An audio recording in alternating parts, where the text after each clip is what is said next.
If my hair is a little bit unruly and wet, please don't mind it because I just came back from the beach. I feel so relaxed, so good, so loved by the sunshine.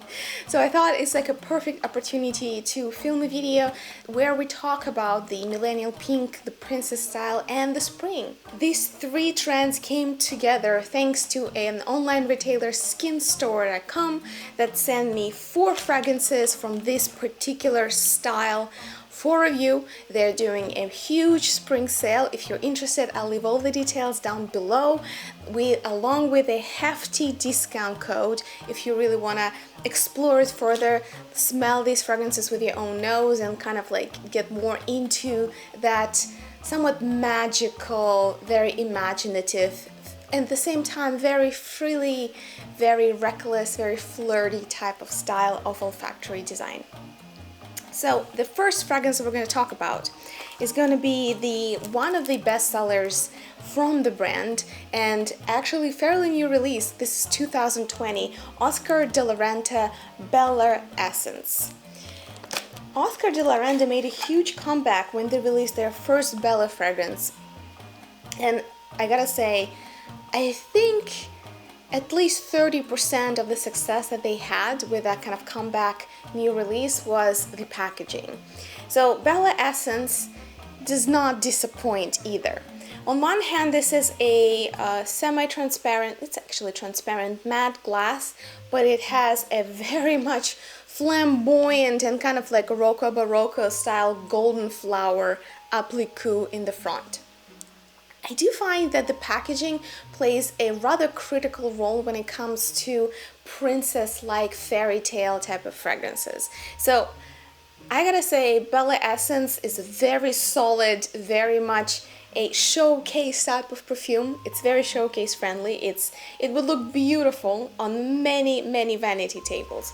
But when it comes to the olfactory profile itself, I actually wore all of them on my skin and already extensively tested them, so I've got some impressions to share. The Bella Essence, especially if you kind of put it in perspective to all of the other Oscar de la Renta Bella fragrances, is probably the freshest because it really uses this kind of extremely popular juxtaposition of something sour, berry sweet with sweet and gourmand. So here we get the story of kind of sour musky grapefruit that is juxtaposed, kind of overlaid in contrast to the raspberry sorbet. If you do like sorbets, if you do like kind of tangy sweet, like if you prefer, let's say, frozen yogurt to gelato, with frozen yogurt giving this kind of sour sweet contrast to your senses, while gelato mainly being opulently soft, rounded, sweet, and almost a little bit creamy.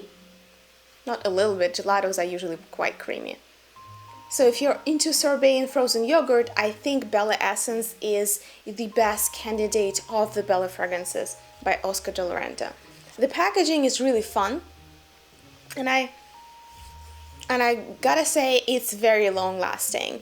I don't know what kind of beast mode molecules they put there, but Bella Essence did last on my skin and especially on my hair for almost 2 days straight.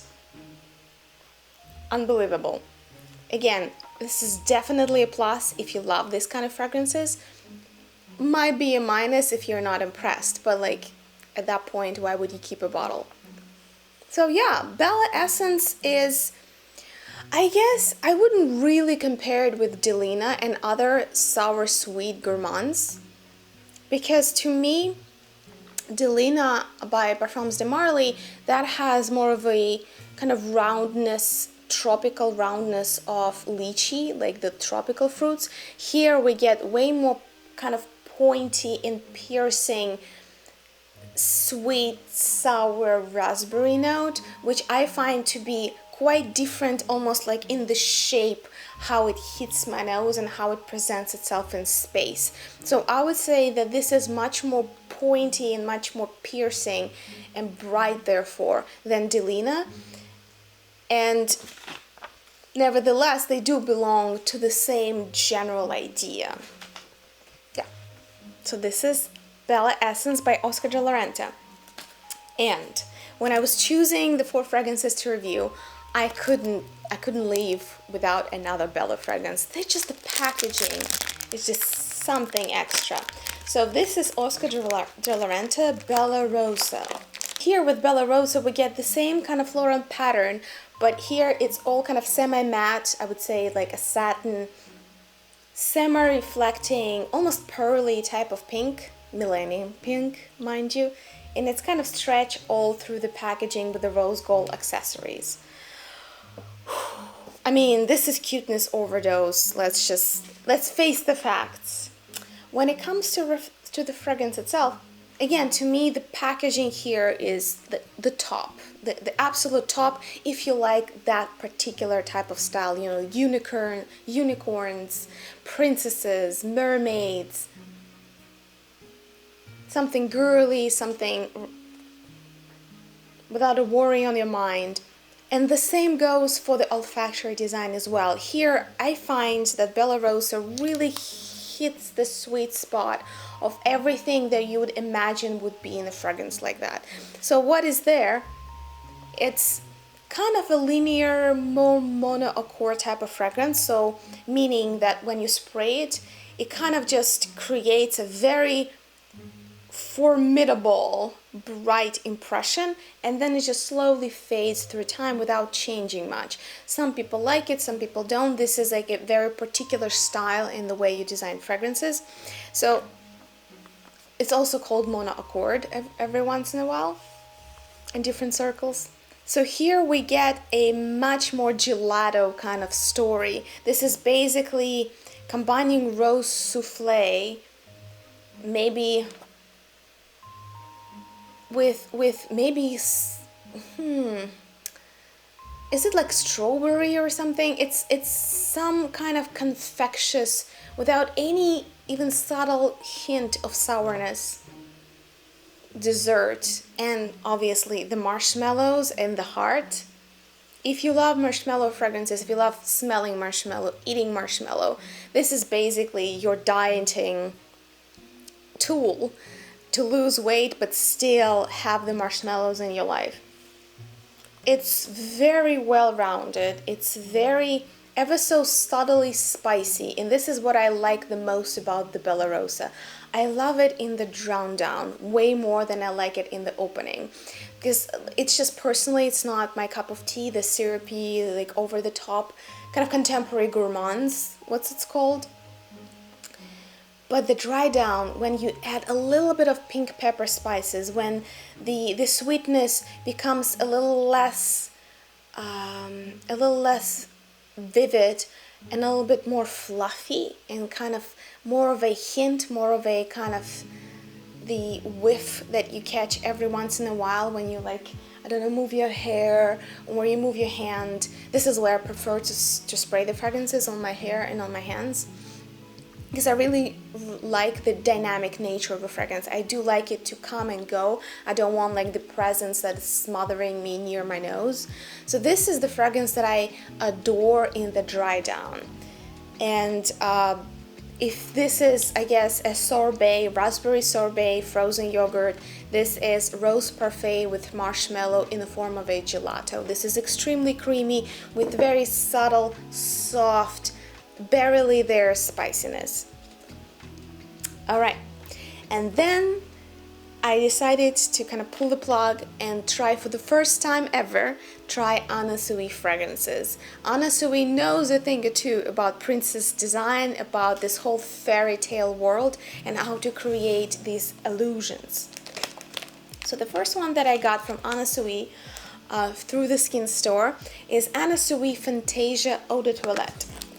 I thought if I get Eau de Toilette, then I have higher chance of getting something a little bit more airy and a little less gourmand, because I do prefer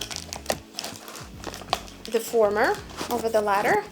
So let's get it out. Here we go. You'll see why it's packaged in such a sophisticated way, because this is just like a vanity table darling, isn't it? Yeah, This is unapologetically princess type of perfume. It has golden unicorn on the bottle. Actually, what am I doing? I actually have a description here. All right. Sui Fantasia Eau de Toilette. The opening is unmistakably this kind of sour pomelo, you know, like a very bitter sour citrus, but not lime. So what they say, it's a pomelo.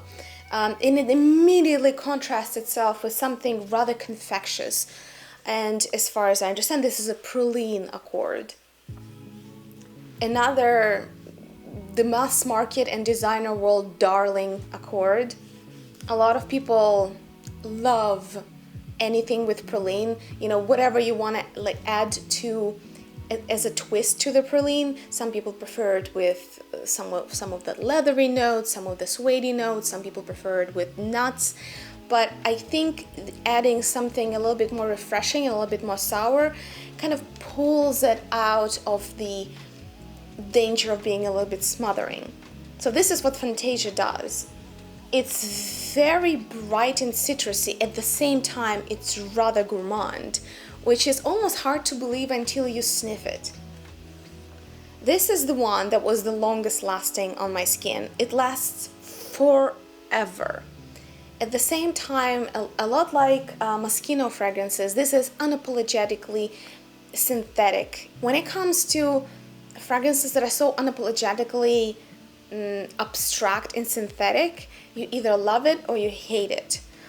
But the packaging, guys, I'm not gonna lie, the whole Millennium Pink Princess, you know, the festival fairy, the music festival fairy kind of theme, it's just, it has some of that kind of butterfly effect that reminds me of my childhood. And I think this is why this is such a lucrative and popular type of subsection of perfumery and overall style in general, because every once in a while we get really exhausted and tired of being adults and we want just something that's just truly fun, that you don't have to study, you don't have to think about, you don't have to add any kind of cerebral contextual knowledge to. It's just fun. It might be made of plastic, it might be really cheap, it might not last forever, but you are definitely having fun with it. So the packaging of Anna Sui, I mean, Bella, I think, is a little bit more kind of like the early days of, not early days, probably the 2015 rise of Instagram influencers. That's what Bella fragrances are to me, especially the Bella Rosa. And Anna Sui, for me, is just escapism to your 7-year-old self. I think it's fun for those people who know what to expect, so to speak.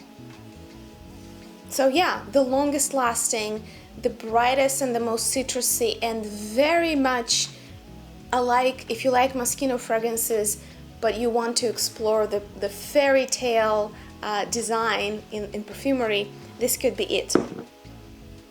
And the fourth one is another Anna Sui, which is Fantasia Mermaid.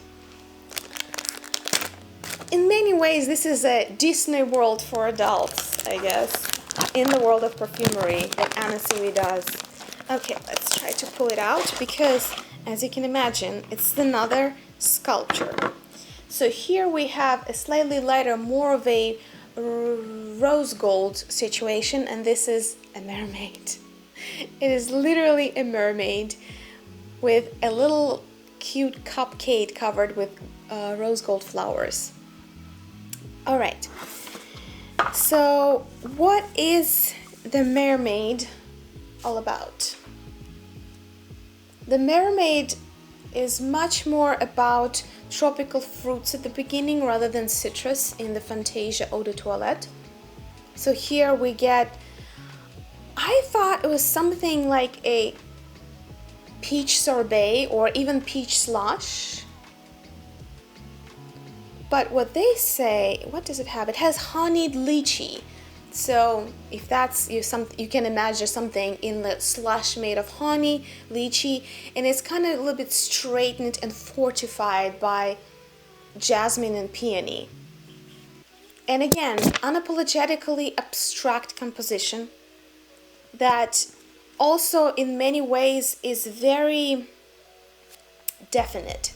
This is what I can say. Some fragrances, they give you very much voluminous feeling. Some fragrances are very complex and they have a lot of migration through time. These fragrances, like, what you see is what you get. With Fantasia Mermaid, it's much more about the kind of like the roundness of fruits with a little bit of sharper edge given by peony and jasmine, while the Fantasia Eau de Toilette, it's much more about the citrusy kind of berry-like tartness, which is at the same time has praline, kind of confectious, very almost caramel confectious type of background. So in a way they are similar and yet they're different. The Fantasia Mermaid is mostly about the roundness of lychee, yet it's kind of fortified and straightened by semi-sweet but not so sweet jasmine and peony. So it doesn't have such sharpness and kind of tartness and sourness of citruses like pomelo and Fantasia Eau de Toilette, but at the same time the heart of it is not as syrupy and it's not as confectious because it's peony and jasmine rather than here, which is straightforwardly praline, like, you know, this kind of toffee sweetness. It is a bit of a toss between the two for me, which one I would grab first, but I do think the Fantasia Eau de Toilette, again with its contrast of gourmand, contemporary gourmand, and the fresh, almost slightly bittery, citrusy, kind of invigorating opening, kind of appeals to me more. The Mermaid though, it kind of has its own story. It makes me think of those charming and naive first middle school crushes, you know, when they both get quickly forgotten yet they stay with you forever, and there are millions of men still chasing that feeling, that smell of the girl they fell in love with in middle school, and the smell of her freshly shampooed hair, which is usually something like that, like, which are simple fruity shampoos that were all the rage back in the time. Actually right now I think the shampoo odorants are so complex they could easily compete with some of their cheaper perfumes as well. So this is kind of this nostalgic trip to your first middle school crushes and like what life was about back then, while this to me is more of a kind of fun school trip adventure, because again the freshness of pomelo here almost like begs for me to be outside rather than, you know, camping in my house. I kind of in the mood to do some ranking here, so we're going to do a bit of a fun challenge for me and for you if you want to join me. Which fragrance do you think is the best fit, the most exact and yet fun representation of fairy tale princess kind of music festival, that millennium pink type of trend? What do you think? On one hand, I'm very much in love with the way Anna Sui does her packaging, because I love that it's so out there and without any attempt to be serious or to be, you know, to do artful, hard to understand perfumery, you know, it is what it is. It's just really fun. But Bella Rosa by Oscar de la Renta, I have to give it the absolute first and best, the most fitting packaging for a fragrance that goes to the Millennium Pink Princess kind of story. The next, I think, would be the Unicorn. Yeah, this is number 2 by packaging. Fantasia Eau de Toilette. Next, actually, you know, the Mermaid, Fantasia Mermaid by Sui.